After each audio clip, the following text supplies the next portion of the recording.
আপনাদের অনেক অনেক ধন্যবাদ। আপনারা আজ আমাদের এত সাপোর্ট করতে এসেছেন, তুফানকে সাপোর্ট করতে এসেছেন। আরে তুফানকে সাপোর্ট করতে এসেছেন, বাংলা সিনেমাকে সাপোর্ট করতে। এতক্ষণ ওয়েট করেছেন, ধৈর্য ধরে বসেছিলেন। আপনাদের সত্যি আমি অনেক ধন্যবাদ জানাই। ইনফ্যাক্ট আমি সবসময় আমার বাংলাদেশ হোক বা ইউএসএ হোক, যেখানেই হোক, আমার যখন একটা প্রোগ্রাম থাকে আমি সবসময় ফিল করি যে যারা হচ্ছে বিনোদন জার্নালিস্ট আছে তারা হচ্ছে আমরা আর তারা হচ্ছে একই পরিবারের। So we are same family. So আমরা একই পরিবারের মানুষ। স্পেশালি তুফানের ক্ষেত্রে যেটা হয়েছে, তুফানে আমি যদি স্টোরিটা ছোট্ট করে বলতে চাই, স্টোরিটা শুরু হয়েছে একটা সুন্দর কোলাবোরেশন থেকে। বাংলায় কোলাবোরেশন। ওপার বাংলা থেকে আমাদের স্বনামধন্য বড় প্রযোজনা প্রতিষ্ঠান আলফায়ের শাকিল ভাই এখানে বসে আছে, চরকি কাজ করেছে। এপার বাংলা থেকে এসভিএফ। এই যে একটা চমৎকার কোলাবোরেশন। আর যিনি ডাইরেকশন দিয়েছে রায়হান রাফি, ওকেও সবাই হিট মেশিন বলে। এই যে চমৎকার কোলাবোরেশন। তারপরে এসেছে সুপারস্টার বিউটিফুল মিমি চক্রবর্তী। ও নাম শুনেই সবাই গরম হয়ে গেছে। তারপর ওপার বাংলা থেকেও ছিল আরেকজন নাবিলা, খুব চমৎকার। চঞ্চল ভাই, আপনাদের অনেক অনেক অনেক পছন্দের ভালোবাসার মানুষ চঞ্চল ভাই। আর দুই বাংলার এই যে চমৎকার কোলাবোরেশন, অ্যাকচুয়ালি আমাদের না খুব একটা আলাদা করে দেখার কিছু নেই যে আমার পছন্দের শহর ঢাকা বা আমার পছন্দের শহর কলকাতা। আমরা হচ্ছে বাঙালি, উই আর বেঙ্গলি পিপল। এটাই হচ্ছে আমাদের একটা পরিচয় হওয়া উচিত। এবং আমরা ফিলও করি সবসময় তাই যে আমরা বাঙালি। এই কোলাবোরেশন কিন্তু কাজ করছে বাংলা চলচ্চিত্রের উন্নয়ন। বাংলা চলচ্চিত্র কিভাবে ওয়ার্ল্ড ওয়াইড ছড়িয়ে দেওয়া যায়। বিকজ আমরা সবাই জানি যে third largest navy Bangla, sixth overall 40 কোটি মানুষ। হ্যাঁ, 30-40 কোটি মানুষ বাংলার পুরো পৃথিবীতে ছড়িয়ে আছে। সংখ্যার দিক থেকে কিন্তু আমরা পিছিয়ে নেই। এর চাইতে অনেক কম সংখ্যক পপুলেশন নিয়ে south film, Malayalam film, Punjabi film, ল্যাঙ্গুয়েজের দিক থেকে যদি বলি, তাদের ইন্ডাস্ট্রিও কিন্তু অনেক দূর এগিয়ে গেছে। আমরা কেন পিছিয়ে থাকবো? এই নাইস কোলাবোরেশনই বলে দিচ্ছে যে আমরা আর পিছিয়ে নেই। এই যে ইন্টারন্যাশনাল রিলিজের খেলাটা শুরু হয়েছিল গত বছর থেকে। গত বছর রিলিজ হয়েছিল প্রিয়তমা, সুরঙ্গ। সেখান থেকেই কিন্তু একটা ইন্টারন্যাশনাল ভাইব চলে এসেছে। অল ওভার ওয়ার্ল্ডে ছবি রিলিজ করা শুরু হয়েছে এবং মানুষ দেখেছে যে মানুষ বিদেশে যারা থাকে কিভাবে তার বাংলাকে মিস করে। তো সেই শুরু হয়েছে তখন। আর এটা এখন এসে তুফান এসে যেভাবে সাকসেসটা দিল, মানুষের ভালোবাসা দিল, মানুষ দলে দলে ছুটে আসতো। এমন জায়গায় হয়েছে যে আমরা ইউএইতে শুধু সিনেমাটা শোটা স্টার্ট করেছে, কোনো পোস্টার লাগতে পারেনি, কোনো কাটআউট লাগতে পারেনি, শো হাউসফুল। সান ফ্রান্সিসকোতে শো শুধু ডিক্লেয়ার করা হয়েছে 57 মিনিটসের মধ্যে, কিন্তু শো প্যাকড।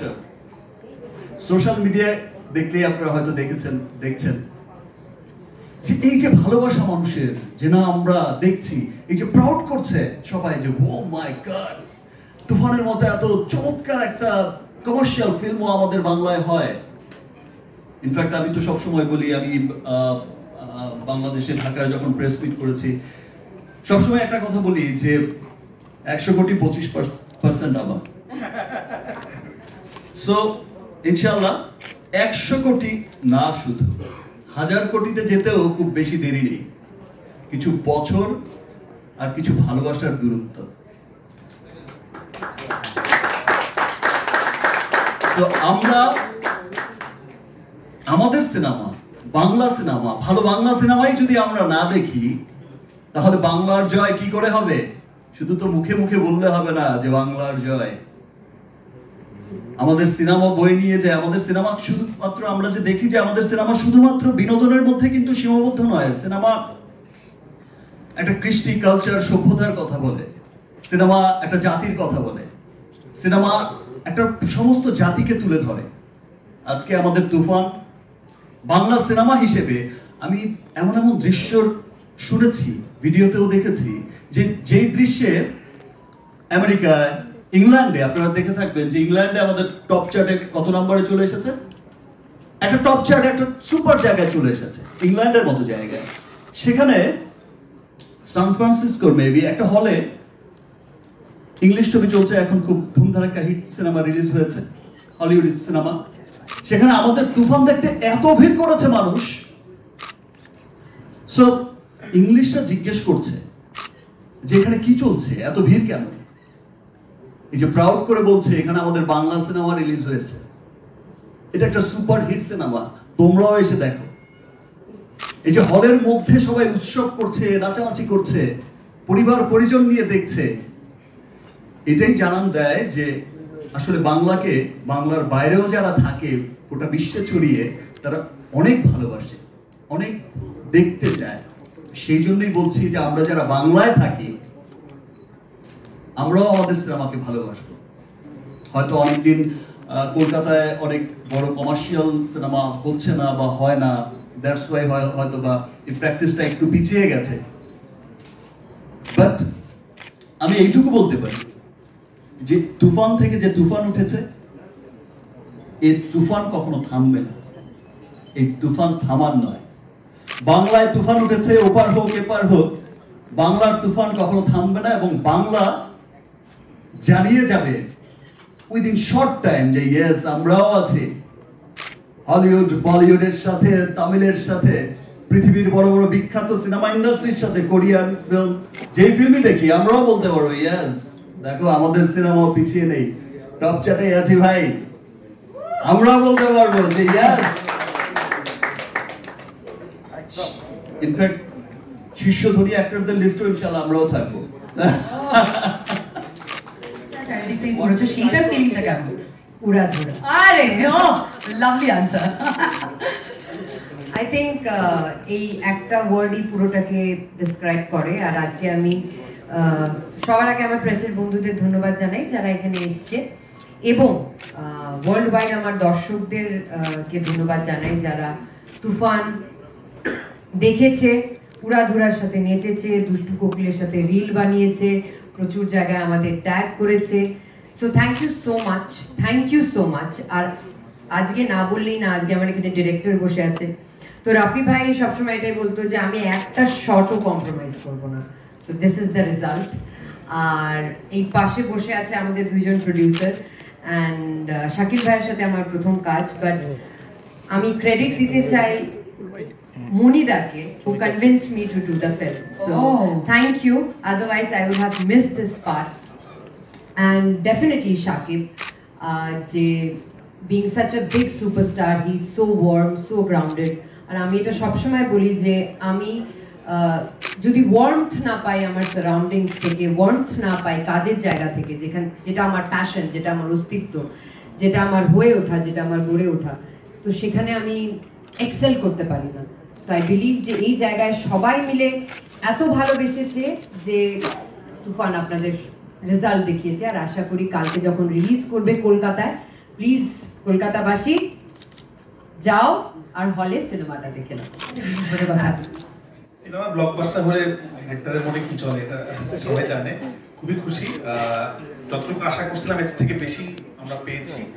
বাংলাদেশে তো সব রেকর্ড ভেঙে দিয়েছে, আপনার বললোই। এবং আমরা যেটা অবাক হয়েছি, দেশের বাইরের যে রেসপন্স, এটা খুব ভয়ানক। মানে বাংলাদেশে সাধারণত কি হচ্ছে, টিকিট পাওয়া যাচ্ছে না, সবাই হল ভেঙে ফেলছে, এতদিন হয়ে গেছে তাও মানুষ টিকিটের ক্রাইসিস, এবং একটা পর একটা রেকর্ড ক্রস করছে। কিন্তু যখন দেশের বাইরে মুক্তি পেল, সেখানেও একই অবস্থা। তো খুবই ভালো লাগতেছে। সবথেকে বেশি ভালো লাগতেছে কালকে আমারও খুব পছন্দের শহর কলকাতা। কলকাতাতে আমার ছবি মুক্তি পাচ্ছে এবং আমি বরাবরই বলি মনিদার মতো, আমি আলাদা করতে চাই না এই বাংলা ওই বাংলা, বাংলা ভাষার ছবি। আমি এতটুকু বলতে পারবো, আমরা তো আসলে 100-200 কোটি টাকা বাজেটের ছবি বানাইনি, আমরা নর্মাল একটা বাজেটের ছবি বানিয়েছি, বাট আমরা চেষ্টা করছি এমন কোয়ালিটি দেওয়ার যে ছবিটা দেখে বাংলা অ্যাজ এ বাঙালি আমরা প্রাউড ফিল করবো এটা আমাদের বাংলাদেশের সিনেমা। ইনশাআল্লাহ এটাই আমি বলতে চাই। ইনশাআল্লাহ। শুভেচ্ছা, তুফানি শুভেচ্ছা। প্রথমবার বললে যেটা হয় যে একটু দেরি হয়েছে শুরু করতে, আপনাদের সবাইকে আমন্ত্রণ। তুমি যে কোয়েশ্চেনটা করলে সেটার শুরুটা করি প্রথম দিন যেদিন বাংলাদেশে রিলিজ হলো, প্রথম দিনই আসলে রেকর্ড ভেঙে দিয়েছি আমরা। সো এখন পর্যন্ত আজকে হচ্ছে বাংলাদেশে 18তম দিন, এবং 18তম দিনে এসে আমরা বলতে পারি যে বাংলাদেশে তো গত 20 বছরের সমস্ত রেকর্ড ভেঙেছে একটার পর একটা। আর যেদিন প্রথম আমরা প্রেস মিটে বসেছিলাম সিনেমার আগে, সেদিন আমি বলছিলাম এটা শাকিব ভাইয়ের সিনেমা, এটা রায়হান রাফির সিনেমা, এটা মিমি চক্রবর্তীর সিনেমা, নাবিলার সিনেমা, মনিদার সিনেমা, আমার সিনেমা, চৌকির সিনেমা। তো এখন আমি বলবো এটা আসলে কারো সিনেমা না, এটা দর্শকদের সিনেমা। তো দর্শকরা যে ভালোবাসা আমাদেরকে দিয়েছে বাংলাদেশ না শুধু, সারা পৃথিবীতে।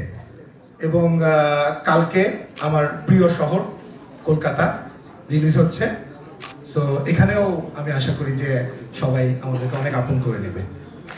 আপনি